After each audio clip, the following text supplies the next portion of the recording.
Salut les gars, on se retrouve aujourd'hui pour une nouvelle vidéo. On va analyser ensemble cet affrontement de division entre les Buccaneers et les Falcons.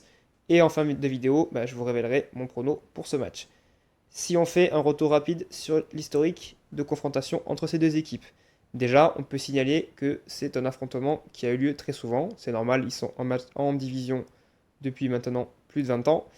Il y a eu au total 64 matchs et vous le voyez, c'est une égalité parfaite. 32 victoires pour les Buccaneers, 32 victoires pour les Falcons. Avant l'année 2002, ces deux équipes qui n'étaient pas forcément ensemble, donc ils s'affrontaient pas tant que ça. Les Buccaneers, ils étaient dans la NFC Centre de l'époque, qui regroupait aussi les Lions, les Packers, les Bears et les Vikings, et donc qui maintenant s'appelle la NFC Nord. Les Falcons, eux, ils étaient dans la NFC Ouest, et donc en 2002, les équipes se sont rassemblées au sein de la division NFC Sud, et depuis, ils s'affrontent 2 fois par an. Et si on regarde effectivement le rapport de force et l'historique de ces matchs, on se rend compte que c'est toujours très serré. Sur les 48 matchs qu'il y a eu entre ces deux équipes depuis qu'elles sont dans la même division, on a 24 victoires des Buccaneers, 24 victoires des Falcons. L'équilibre parfait donc, et le vainqueur de ce match pourra reprendre l'avantage. Si on s'intéresse maintenant au match aller qui avait eu lieu lors de la première semaine de la saison, on se rend compte que c'était encore serré. On avait une victoire un peu à l'arrache des Buccaneers face aux Falcons, 23-20 à Atlanta. Dans ce match, on avait eu un plutôt mauvais match des Buccaneers. Baker Mayfield seulement 167 yards à la passe. C'était lui le meilleur coureur de son équipe, 39 yards seulement. En face, Michael Penix avait fait plutôt un bon match avec quasiment 300 yards à la passe. Malheureusement pour les Falcons, Michael Penix il n'est plus là jusqu'à la fin de la saison. Et Bijan Robinson qui avait fait un match plutôt correct avec 100 yards à la course, mais pas tout à fait dans ses standards de la saison.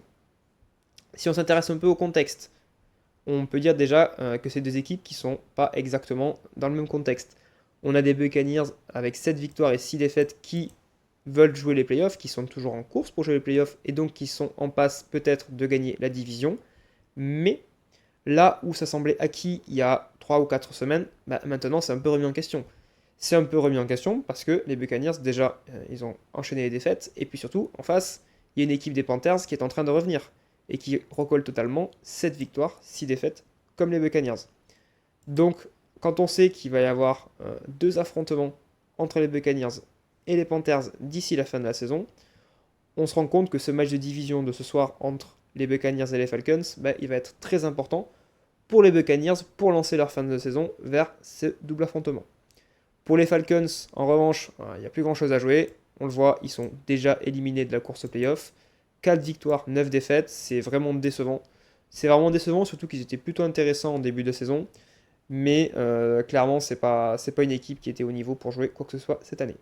Si on regarde maintenant les dynamiques des deux équipes, on va se rendre compte que c'est deux équipes qui ont un petit peu la même dynamique. On a des Buccaneers qui enchaînent les défaites alors qu'ils avaient fait un très bon début de saison. On a eu cette défaite donc face aux Saints qui est un peu humiliante. On a eu cette victoire face aux Cardinals, certes, mais vraiment c'est un match qu'ils auraient pu perdre face à une équipe très faible des Cardinals. 7 raclées contre les Rams, une raclée aussi face aux Bills, une défaite face aux Patriots. Donc vraiment, sur les 5 derniers matchs, c'est 4 défaites et vraiment une dynamique qui s'est totalement enrayée. De l'autre côté, on a des Falcons, on ne peut pas dire qu'ils vont mieux, effectivement. De la même façon, ils ont plusieurs défaites enchaînées. Ils ont eu cette raclée face aux Seahawks. Ils ont cette défaite qui, pour le coup, est vraiment très humiliante face aux Jets. Ils ont cette victoire, certes, face aux Falcons, face aux Saints. Mais ils ont des défaites face aux Panthers, puis des défaites face aux Colts, des défaites face aux Patriots. Et finalement, c'est une équipe dont on ne peut pas attendre grand-chose cette année. Si on s'intéresse maintenant au rapport de force entre ces deux équipes, on peut déjà commencer par signaler que les Buccaneers, c'est une très bonne défense contre la course. 100 yards encaissés en moyenne, 8e équipe de la ligue dans cette statistique-là. Et puis surtout, la force des Buccaneers, c'est leur défense contre la course dans l'axe. C'est une équipe qui a tendance à mettre beaucoup de joueurs à l'intérieur du jeu pour stopper les courses. Les linebackers qui ont une tendance naturelle à foncer rapidement sur la ligne d'engagement pour mettre une grosse pression sur la ligne offensive. Une ligne défensive qui également sait comment passer les bras même quand ils sont à 2 contre 1. Donc là, par exemple, le tackle est numéro 50 est à 2 contre 1. Et malgré ça, il arrive à passer les bras pour pouvoir venir plaquer le running back juste ici. Et en plus de ça, on peut signaler que c'est une équipe qui est vraiment très solidaire parce que même les autres tackles viennent aider au moment de finir les plaquages. Donc vraiment, pour les Buccaneers, le point fort, c'est la défense contre la course, notamment dans l'intérieur du jeu. Par contre, dès que l'adversaire commence à passer à l'extérieur, là, ça devient plus compliqué. Par exemple, là, on a 8 joueurs au total qui sont proches de la ligne d'engagement et naturellement, ils vont tous foncer vers l'intérieur, notamment les 3 linebackers qui vont tous faire ici, par exemple, le même appel et la même couverture pour se précipiter vers le centre du terrain et du coup, automatiquement, ça va ouvrir des espaces sur le côté gauche et sur le côté droit que l'attaque va pouvoir utiliser. Et forcément, si l'adversaire se met à courir dans cette zone-là, en général, il n'y a plus qu'un seul adversaire qui est le cornerback. Et si en plus de ça, devant soi, on a un bon bloc, comme c'est le cas ici, automatiquement, on peut prendre l'espace. Et là, en l'occurrence, sur cette action, ça finit en touchdown. Donc, il faudra regarder pour ce match face aux Falcons si les Buccaneers se concentrent toujours dans l'axe du terrain et si les Falcons, à l'inverse, peuvent utiliser les extérieurs pour pouvoir gagner de l'espace. Et justement, les Falcons, c'est plutôt une bonne équipe à la course, lorsqu'ils sont en attaque. 123 yards en moyenne par match, 12e équipe de la ligue dans cette statistique-là. Et puis surtout, ils ont un gros atout, un atout qui s'appelle évidemment Bijan Robinson.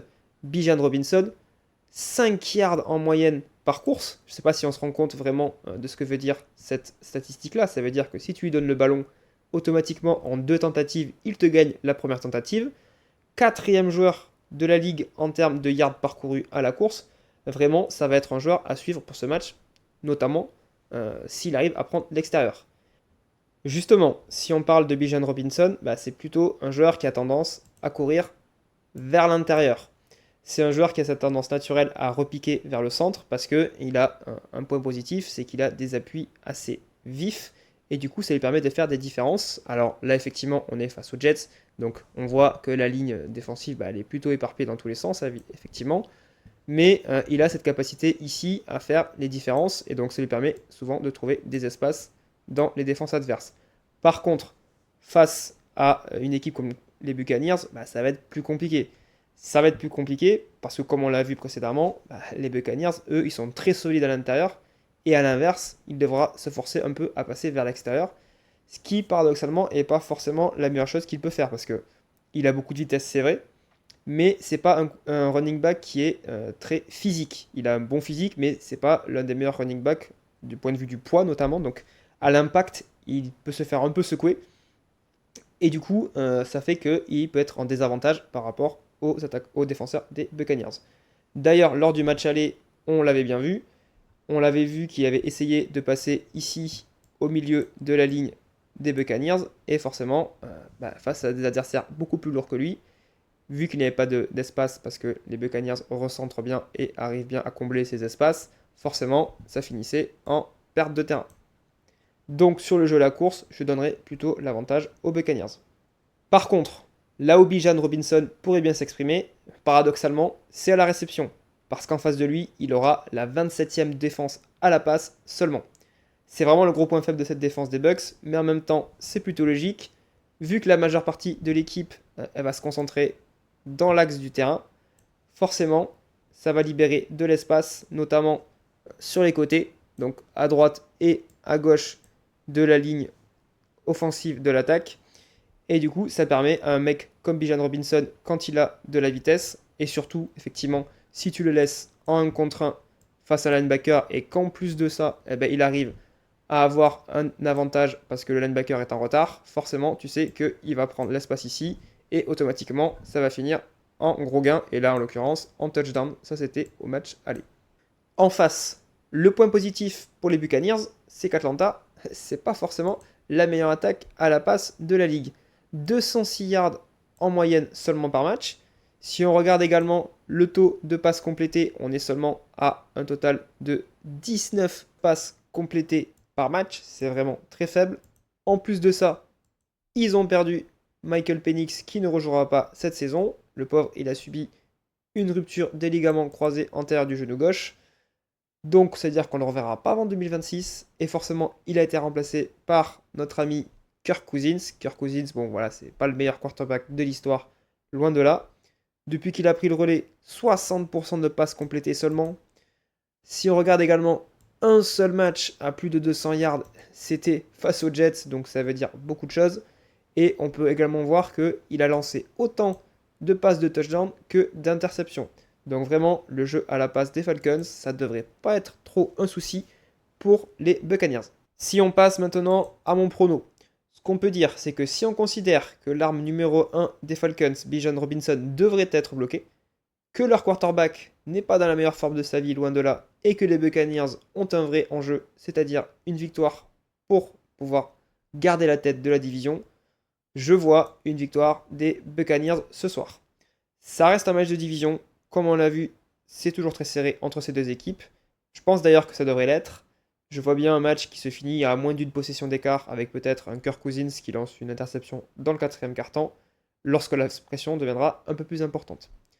Si jamais cette vidéo t'a plu, je te laisse mettre un like, je te laisse également t'abonner, je te laisse me dire en commentaire quel sera pour toi le vainqueur de ce match, et je te dis à très vite pour de nouvelles vidéos. Salut!